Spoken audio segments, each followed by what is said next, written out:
अखिल भारतवर्षीय यादव महासभा द्वारा वीर सैनिकों की पवित्र मिट्टी से भरा रेजांगला रज कलश यात्रा शहर के प्रमुख मार्गों से वाहन रैली के रूप में निकाली गई। इसके पूर्व कार्यक्रम में देश की सेवा करने वाले सेवानिवृत्त सैनिकों का सम्मान भी किया गया।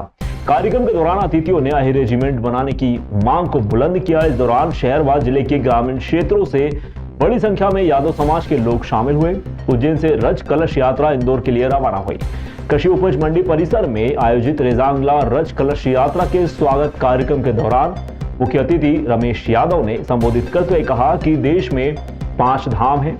इसमें 5वां धाम रेजांगला अहिर धाम है, जहां से 114 वीर अहिर यादव सैनिकों के रज की माटी लेकर आए हैं। वीर सैनिकों ने 18 नवंबर 1962 को 3500 चीनी सैनिकों के साथ में साधारण हथियारों से मुकाबला कर आखिरी सांस तक मोर्चा नहीं छोड़ा और 1350 चीनी सैनिकों को मारकर अपने देश के लिए सर्वोच्च बलिदान कर दिया। अध्यक्षता करते हुए नगर निगम अध्यक्ष कलावती यादव ने कहा कि अहिर यादव ने भारत की रक्षा के लिए बलिदान दिया है। हम गर्व से कह सकते हैं कि देश के लिए हमारे यादव समाज वीर शहीदों ने अपना बलिदान दिया है। रज कलश यात्रा के माध्यम से आगे की पीढ़ी को बताने के लिए, देश प्रेम की भावना बढ़ाने के लिए यह आयोजन हो रहा है। अखिल भारतवर्षीय यादव महासभा के प्रदेश अध्यक्ष जगदीश यादव ने कहा कि अहिर रेजिमेंट बनाने की मांग हमारी जारी रहेगी। हमारा सरकार से यही कहना है कि आप समीक्षा करें, वर्तमान रिकॉर्ड देखिए। सैनिकों के जो बलिदानों की लिस्ट है उसमें देखो कि वीर अहिर सैनिकों ने जो शहादत दी है वो 62-71 युद्ध हो या कोई भी लड़ाई लड़ी गई हो, उसमें सर्वत्र बलिदान यादव अहिर ही रहा होगा। उन्होंने 18 नवंबर को दिल्ली में आयोजित होने वाले धरने में अधिक से अधिक संख्या में यादव लोगों को शामिल होने का अनुरोध किया। इस अवसर पर अतिथियों के साथ ही सैनिक कल्याण संगठन के 30 पूर्व सैनिक वीर योद्धाओं का स्वागत महासभा के नगर अध्यक्ष नारायण यादव ने किया। कार्यक्रम का संचालन डॉक्टर निश्चल यादव, पुष्कर यादव, सुरेंद्र यादव ने किया। आभार युवा संगठन के अध्यक्ष पवन यादव ने माना। कार्यक्रम में नागदा, खासोद, बड़नगर, तराना, गुना सहित अन्य जिलों से भी यादव समाज के पदाधिकारी और समाजजन शामिल हुए। रेजांगला रज कलश यात्रा मंडी परिसर से प्रारंभ हुई। यात्रा का नेतृत्व महासभा के नगर अध्यक्ष नारायण यादव ने किया। मंडी यात्रा चामुंडा माता चौराहा, टावर चौक, 3 बत्ती, सिंधी कॉलोनी चौराहा होते हुए नानाखेड़ा पहुंची। मार्ग में कई स्थानों पर यात्रा का पुष्प वर्षा कर स्वागत किया गया। यात्रा में चौपहिया, दोपहिया वाहनों के साथ में कलश यात्रा निकाली गई। यात्रा में यादव अहिर महासभा के सभी विंग के अध्यक्ष, पदाधिकारी, समाजजन शामिल रहे।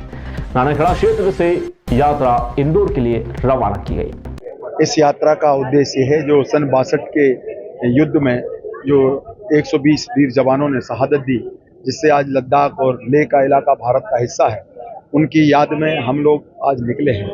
और मध्य प्रदेश की ओर से मैं प्रदेश अध्यक्ष के रूप में इस यात्रा में शरीक हूँ और मैं खासतौर से पत्रकार बंधुओं का बहुत आभार व्यक्त करता हूँ कि इस यात्रा में आज यहाँ आप लोग आए और हमारी बात आप जनता तक पहुँचाएंगे। और मैं भारत के सब ही देशभक्तों से, राष्ट्रभक्तों से निवेदन करना चाहता हूँ कि उन्होंने बलिदान देश को दिया था, इसलिए इस यात्रा में शरीक हों और अहिर रेजिमेंट की मांग को हमारा समर्थन करें। रेजांगला में जो शहीद हुए थे उन सब शहीदों की पवित्र रज लेकर ये यात्रा पूरे देश भर में घूम रही है। अभी गुजरात में थी, गुजरात में से मध्य प्रदेश में प्रवेश किया और मध्य प्रदेश से फिर राजस्थान उत्तर प्रदेश जाने वाली। पूरे देश में ये यात्रा जाने वाली है और ये हमारे जो शहीद हुए हैं उन शहीदों को नमन करने के लिए, शहीदों को सम्मान कर देने के लिए, क्योंकि शहीदों के लिए तो देश प्रथम होता है, देश के लिए ही वो अपनी कुर्बानी देते हैं। तो मैं उन सभी शहीदों को जो रेजांगला में शहीद हुए हैं या हमारे देश के लिए जितने शहीद हुए हैं सभी के प्रति अपना नमन करती हूँ, उनके प्रति अपनी प्रणाम पुष्पांजलि अर्पित करती हूँ।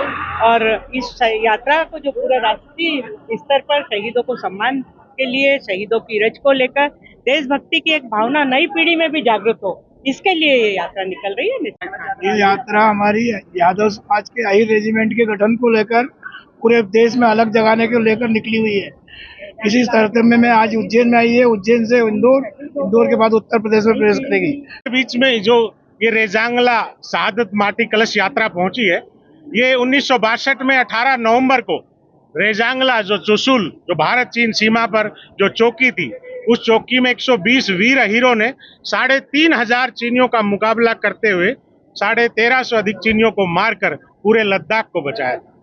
आज अगर लद्दाख हिंदुस्तान का हिस्सा है, हमारे नक्शे में है, तो इन 120 वीर हीरों की वजह से है।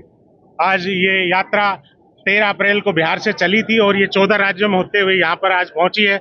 आज बहुत ये पवित्र नगरी, ये महाकाल की नगरी, ये महर्षि संदीपनी की आश्रम की नगरी और बहुत ही पवित्र स्थल में आज इन शहीदों को यहाँ सभी लोग इकट्ठा हुए नमन करते हैं।